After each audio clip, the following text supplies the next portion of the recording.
Senhor Jesus Cristo, que não é um pensamento. Se fosse um pensamento, passaria logo. Que não é um desejo. Se fosse um desejo, passaria logo. Que não é um sentimento bom. Se fosse somente um sentimento bom, passaria logo. Mas Deus é a segunda pessoa, Jesus é a segunda pessoa da Santíssima Trindade, Filho eterno de Deus Pai, que envia o seu Filho para nos salvar, para curar as feridas do nosso coração. E tudo isso nosso Senhor faz por amor aos homens, por amor a mim, por amor a você, por amor a todos nós. Não é?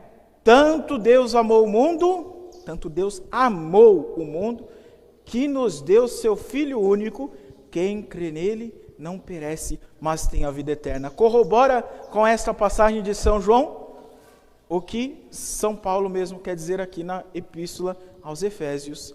Ele quer o quê? Que Cristo Jesus habite em nossos corações pela fé. Pela fé. De outro modo, não tem como Cristo Jesus habitar em nosso coração. Porque muitos conhecem Jesus, né? Historiadores conhecem Jesus, tem vários livros de história, história universal, né? Jesus foi um homem muito bom. Jesus foi um homem que fez muita caridade, mas tá bom. Mas ele nasceu no seu coração, na fé. Ele está alicerçado na fé no seu coração, porque se ele não tiver, ele passa a ser um personagem histórico, como outros tantos que passaram pela nossa história. Mas além dele ter passado pela nossa história, se nós somos fundados nesta caridade de Cristo, Jesus nos transforma. E aí, passamos a operar pela virtude, pelas virtudes, não é? Que nos alcançam o céu, a caridade, a humildade, a mansidão, não é? A fortaleza, o domínio das paixões, tudo isso tem que estar alicerçado nessas virtudes aí, porque estando alicerçado nessas virtudes, eu vou saber qual a longitude, qual a latitude, até que medida vai o amor de Cristo. Essa medida não tem como sabermos, né? Por quê? Porque ela excede a todo o saber humano, é da sabedoria divina. E para nós crescermos mais na caridade de Deus, e para crescermos mais nas virtudes, que todos nós devemos praticar, senão nós não vamos para o céu, nosso Senhor, a cada domingo na Santa Missa, vem abordar uma virtude especial. Hoje, duas especiais, a mansidão e a humildade. Nosso Senhor é convidado para ir um jantar na casa de um dos principais fariseus da localidade onde ele se achava. Então Nosso Senhor vai, né? Só que Nosso Senhor conhece os corações de todos e sabe que ali ele vai encontrar uma cilada, uma armadilha, porque os fariseus eram como raposas. Eles nunca davam ponto sem nó, né? Tem gente que não dá ponto sem nó, não. Faz alguma coisa querendo algo em troca. Faz alguma coisa ou querendo destruir a pessoa ou querendo engrandecer a pessoa, mas sempre querendo algo em troca. E os fariseus eram inimigos de Jesus, e dos piores inimigos, porque os nossos piores inimigos são aqueles que sorriem na nossa frente, mas por trás estão nos apunhalando. E assim eram os fariseus. Os fariseus chamavam Jesus até de mestre. Olha só, mestre, rabi. Contudo, por trás, viviam destruindo a fama de Jesus. Jesus curava, Jesus libertava os doentes, Jesus curava os endemoniados, Jesus estabelecia a verdade, Jesus elevava a boa notícia de que Deus era Pai, mas eles não queriam escutar, seu coração estava duro. E para tentar Jesus, vamos chamar ele para um jantar, e aqui nós vamos armar todo um espetáculo. Agora sim ele vai mostrar, nós vamos desmascará-lo. Só que Nosso Senhor os desmascara. Toda vez que a gente quer desmascarar Nosso Senhor, Ele nos desmascara primeiro e nos deixa pior do que nós estamos. Então, Nosso Senhor está ali conversando certamente, e eles observando Jesus, eles colocam no meio da conversa alguém que está doente. Era dia de sábado. Jesus não podia curar aquele homem dia de sábado, segundo a lei judaica, porque segundo a lei judaica, não é? Você não poderia dar mais de 20 passos, porque era sábado. Sábado é dia do descanso. Sábado não é dia de ficar fazendo coisa. Trabalhos braçais. Então o sábado era um dia muito solene para o judeu. Se o judeu transgredisse a lei do sábado, o negócio pegava fogo. Estava de mal com Deus, era um impuro, era um infiel. E aí Jesus vai dizer para eles, né, que eles fazem a pergunta: olha, acaso você pode curar este doente em dia de sábado? Aí Jesus devolve uma outra pergunta. Ele não responde, mas ele devolve com uma outra pergunta. Não é? Olha, e pega eles pela avareza, né? Pega os fariseus pela avareza. Vocês que têm jumentos, bois e animais aí, se algum desses bois, desses jumentos, caírem dentro do poço, será que vocês não vão lá dar mais de tantos passos, se esforçar para poder tirar o jumento que está ali?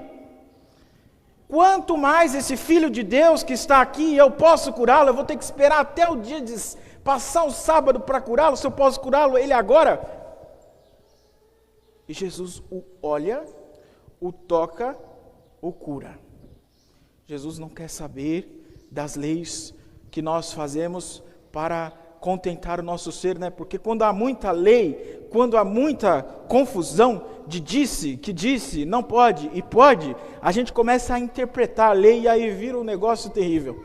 E assim os fariseus faziam. Eles seguiam a lei quando lhes convinha. Quando não lhes convinha, eles não seguiam. Principalmente os fariseus. Então Jesus vai mostrar com muita mansidão que nós devemos ser abertos a Ele, porque Ele vai nos curar na hora que Ele quiser. Mas nós devemos ser humildes para com os outros. Ensina para nós como nós devemos responder os nossos inimigos. Com doçura, com mansidão. Com doçura e com mansidão. Nosso Senhor, naquela hora, podia dizer para eles muitas coisas, né? O coração de Jesus naquela hora deve ter ficado agitado, que se fosse eu falava, não quero comer mais, eu estou indo embora, vocês estão armando para cima de mim, eu estou indo embora. Mas Nosso Senhor é diferente, e Ele ensina para nós como nós devemos ser. Aí nós temos o exemplo, né, dos santos. Os santos sofreram muito com isso. Por exemplo, o bispo de Genebra, São Francisco de Sales, era um homem extremamente colérico. Você queria chegar perto dele, era um homem que... Mas com o tempo ele foi se amansando, né? Depois no final da vida ele era um anjo de mansidão. Mas ele tinha um inimigo de morte, que era um fidalgo, um nobre ali de Genebra, e que queria a morte dele, né? Do bispo. E esse fidalgo tinha muitos servos, né? Muitos animais, muitos cachorros. E ele pegou fogo, vou armar para cima desse bispo. Mandou todos os servos fazer barulho debaixo da sacada do bispo, mandou cachorro para lá, atiçaram o cachorro, bateram nos cachorros, para o cachorro fazer bastante barulho, e o bispo ficou quietinho. Para não bastar, o sujeito quebrou a porta da casa episcopal, subiu no quarto do bispo, pôs o bispo abaixo de cachorro, falou muita coisa que ele não precisava ouvir. O bispo ficou quietinho. São Francisco de Sales ficou em silêncio. Quem conhecia São Francisco de Sales, imaginava, não é possível que ele não falou nada. Meu Deus do céu, ele foi falar, o São Francisco de Sales é um homem muito colérico, não falou nada. E aí, um padre amigo dele foi perguntar, São Francisco de Sales, por que o senhor não respondeu às zombarias, os xingamentos? Aí falou, olha, porque eu fiz um acordo com o meu coração. Quando meu coração está muito agitado, a minha boca se cala. A minha língua se cala. Porque a tendência nossa é quando o nosso coração se agita, é falar mesmo, e torcer o pescoço, e arrebentar, quebrar a porta e fazer de tudo. Mas não é esse o caminho. Nosso Senhor podia ter feito isso lá, né? Quebrado tudo, mandado São Pedro, quebra tudo aí. Vamos lá, São Mateus, quebra tudo também. Não. Primeiro a gente ensina. E ensinou para eles, hein? Olha, quando vocês forem numa festa, só para vocês não passarem vergonha, viu? Não senta no primeiro lugar, não. Vai para o último, filhinho. Porque se você sentar no primeiro lugar, você vai passar uma vergonha que vai vir alguém mais que você se acha que é mais que todo mundo, e vai tomar o seu lugar e você fala, filho, vai lá para baixo, porque aqui é mais importante que você. Aí você vai ficar envergonhado. E Nosso Senhor faz a caridade de dizer para eles que ficavam sempre procurando os primeiros lugares, né, brigavam pelos primeiros lugares, não é o primeiro lugar que está a nossa glória, não é o primeiro lugar que está a nossa honra, é o último lugar. E no último lugar ninguém briga, viu? O último lugar é o melhor lugar. Lá ninguém briga, lá ninguém quer estar, lá ninguém vai te chutar. O último lugar é o melhor. Porque quem se humilha será exaltado. Quem se exalta será humilhado. Não é? A glória não está no leão que ruge e que afasta as ovelhas. Não, mas está na ovelha que afugenta, que faz fugir um bando de leões. Como Jesus fez. Ali era uma ovelhinha afugentando aquele monte de leões que o queriam devorar, porque eles não tinham palavras para responder nosso Senhor. Então vejamos, nosso Senhor nos ensina, neste Evangelho, que nós devemos estar enraizados, alicerçados na caridade, na mansidão e na humildade. Afinal, Ele nos ensinou, vinde a mim e aprendei, porque eu sou manso e humilde de coração, e aprendei. Nosso Senhor nos disse, olha, vinde a mim e vamos lá curar a sogra de Pedro. Você vai ver como é que é curar a sogra, hein? Vamos lá e vamos curar, não é? Fazer o mar acalmar. Mar, acalme-se, viu? Aprendeu? Agora você faz o mesmo. Não, Nosso Senhor não fez nada disso. Nosso Senhor não era um curandeiro. Aliás, Ele não curou todo mundo. E Jesus não cura todo mundo. Tem gente que morre doente, nem por isso deixa de entrar no céu. Muitos passam a vida sofrendo, nem por isso o céu se fecha para elas, porque a vida não acaba aqui. Nós vamos para a vida eterna, é para lá que nós vamos. O prêmio dos bons, a vida eterna. O prêmio dos maus, ou o castigo dos maus, a retribuição dos maus, daqueles que são raposas, como os fariseus, daqueles que usam os mandamentos de Deus, a lei de Deus, a igreja, para fazer propaganda, para se dar bem na vida. Olha, o lugar deles é a condenação. Como os fariseus, eles usavam do nome de Deus, das leis de Deus, para se engrandecer. Eu sou fariseu, eu sei, eu posso, eu construo, eu faço, eu falo de Deus. E você não sabe falar de Deus, né? Mas nem toda sabedoria vem das letras. Nós sabemos disto, não é? A sabedoria vem do alto, e Deus a escondeu dos grandes e sábios e revelou aos pequeninos. Esta doença do hidrópico é uma doença que fazia reter líquido. Hoje em dia tem muito isso, né? Vai no hospital, o médico falou que eu estou retendo muito líquido, eu estou ficando muito inchado, as mãos inchadas, os pés inchados, os membros todos inchados, retenção de líquido. Na nossa vida espiritual é a mesma coisa. Quando nós somos raivosos, quando nós guardamos raiva do próximo, quando nós odiamos, nós retemos o mal para nós. Vocês já viram uma pessoa raivosa? Outro dia eu fiquei com uma raiva, eu estava com raiva mesmo, e eu fui lá no espelho lavar o rosto, né?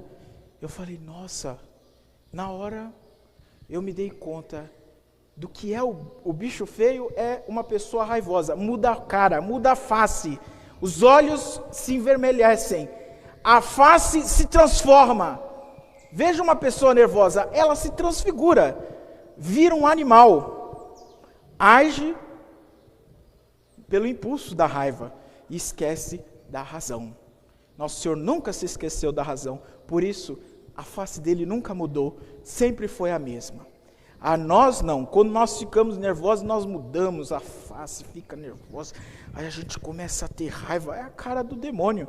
Quando Deus revelou, e ele não quis servir, foi a cara dele, aquela cara horrível. É a nossa cara quando ficamos com raiva, a nossa face se transforma. Então vamos pedir a Nosso Senhor, né, e a Nossa Senhora, que a gente não nos movamos com esses sentimentos de raiva, de ódio, né? Porque eu tenho meus direitos, porque eu tenho isso, porque eu tenho aquilo, seus direitos, meu filho, Deus está defendendo, não se preocupe. Se não defende aqui na terra, lá no céu vai ter retribuição. Vamos pedir a Nossa Senhora também que nos ajude, que nos console, que nos leve para o céu e nos faça sempre praticar, não é, a mansidão, a caridade, que sejamos sempre alicerçados na virtude de Deus, de Cristo nosso Senhor e Deus.